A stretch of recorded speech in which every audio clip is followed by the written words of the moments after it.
I've pretty much avoided getting a degree in classical music performance for as long as I could because I couldn't see myself competing with a million other pianists all playing the same repertoire.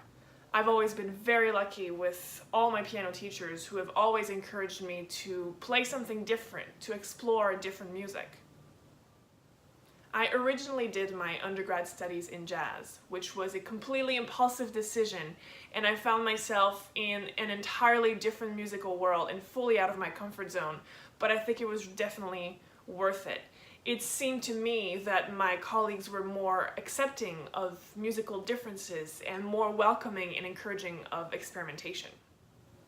Back around 2005-ish, I was attending a small college near Montreal, which had a really good jazz program.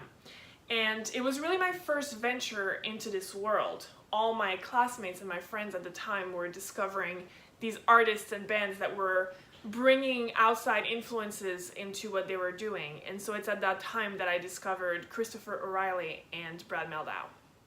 Of course, these are two very different artists, but they both had something in common to me, which was that they were both willing to go outside of their respective musical world. Christopher O'Reilly is a classical pianist who did these beautiful piano arrangements of Radiohead songs, amongst other things.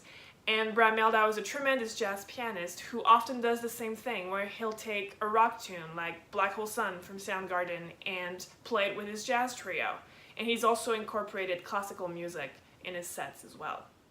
Pianists like them made it okay for me to accept the fact that I wasn't going to be one kind of pianist or another.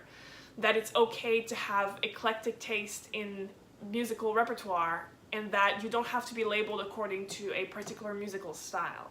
And while I hardly ever play any jazz anymore, and what I'm doing is aesthetically quite different than what these artists are doing, the general idea that stuck with me is to bring something different to your audience.